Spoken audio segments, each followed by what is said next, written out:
تیرے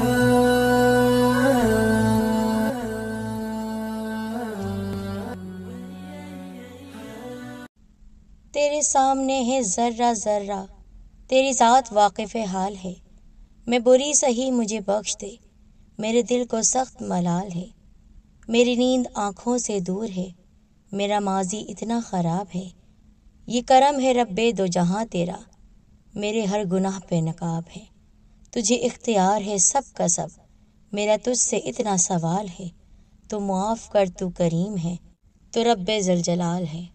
السلام علیکم ورحمۃ اللہ وبرکاتہ۔ بہنوں اور بھائیوں، آپ سب کو دل کی گہرائیوں سے خوش آمدید۔ اللہ والوں کے قصوں میں سے یہ ایک اور بیش قیمت نایاب قصہ لے کر آئے ہیں۔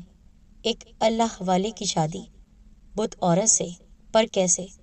جاننے کے لیے مکمل واقعہ سنیے گا، اور ساتھ ساتھ اپنے ایمان کو تازہ کرتے ہوئے سبسکرائب کرتے ہیں ہمارے چینل سیدہ ٹی وی کو، بیل آئیکن کو پریس کریں اور کلک کریں آل نوٹیفیکیشن پر۔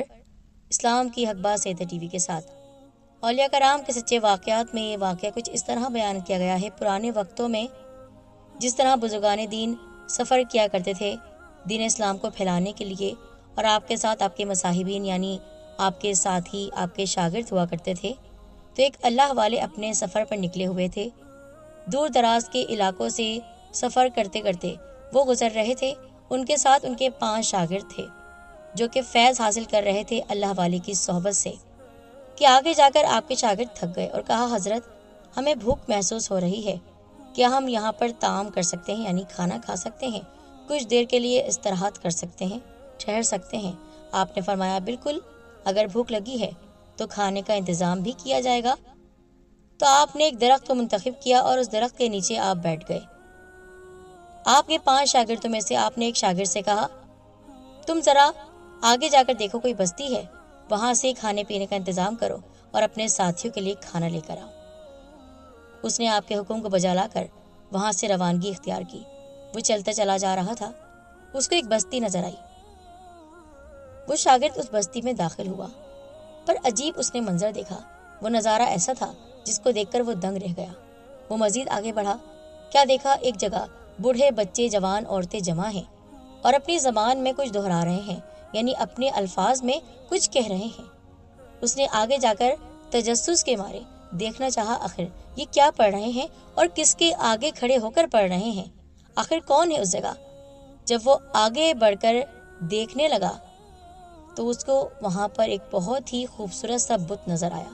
وہ بت ایک عورت کا تھا جس کو ہیرے جواہرات کے ہار پہنائے ہوئے تھے، سونے کے بڑے بڑے ہار اس نے پہنے ہوئے تھے، یہاں تک کہ اس کے بدن پر ایسا زرق برق لباس تھا جو کسی ملکہ یا رانی کو پہنایا جاتا ہے۔ اس شاگرد نے پہلی بار وہ بت دیکھا تھا۔ جب اس بت کو دیکھا تو دیکھتا ہی رہ گیا۔ اس عورت کا بت اس کے دل میں گھر کر گیا۔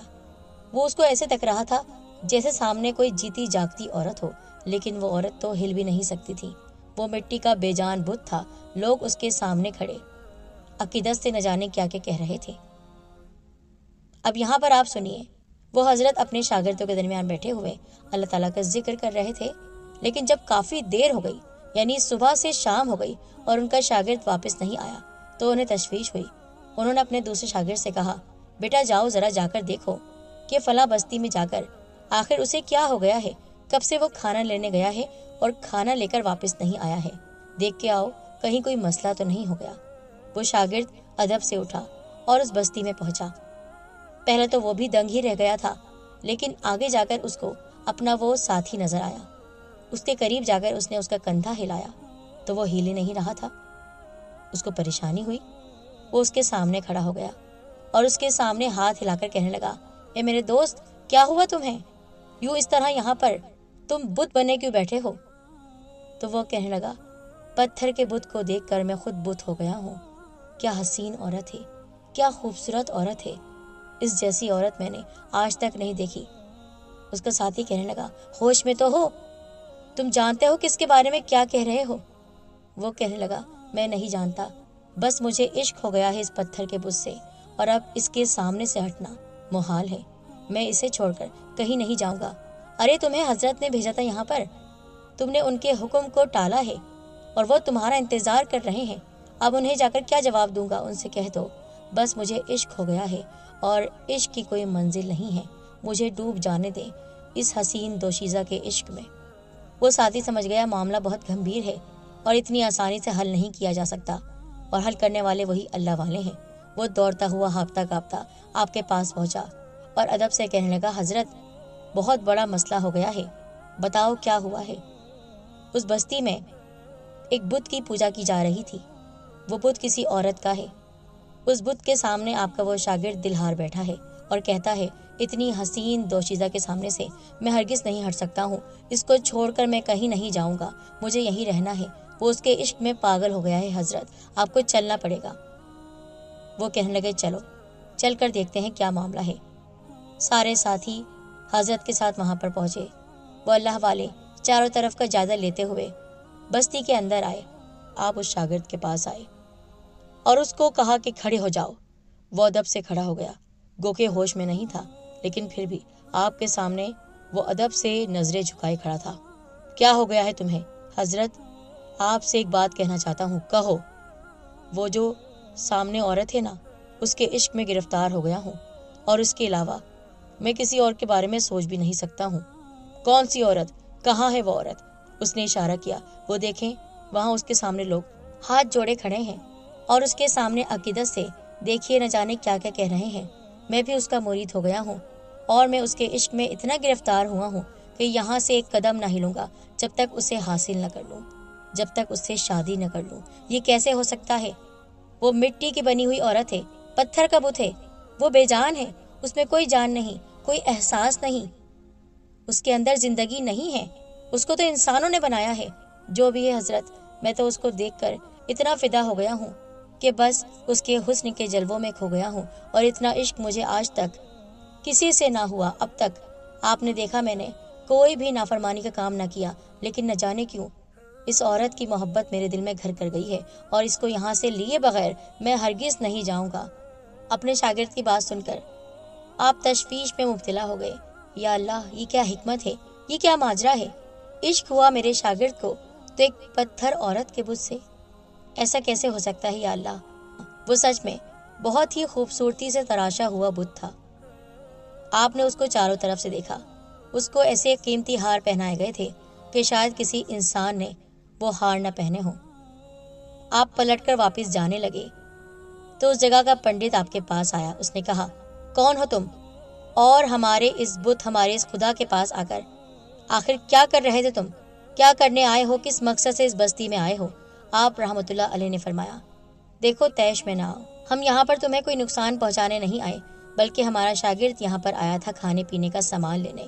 وہ الگ بات ہے تمہارے اس بت کو دیکھ کر یہ یہیں کا ہو کر رہ گیا، اس کے عشق میں مبتلا ہو گیا، تو یہ تو اچھی بات ہے، ان سے تو ہر کوئی محبت کرتا ہے، ان کے آگے جو بھی کہو یہ پورا کرتی ہیں، آخر ہم سب انہیں مانتے ہیں۔ آپ نے فرمایا، یہ کچھ بھی نہیں کر سکتی ہے، کچھ بھی نہیں، کیونکہ جو کچھ کرنے والا ہے صرف اللہ تعالیٰ ہے، اس کے حکم سے اس کے نیک بندے تمام کام کر سکتے ہیں، وہ بھی اس کے حکم سے، اگر وہ اجازت دے۔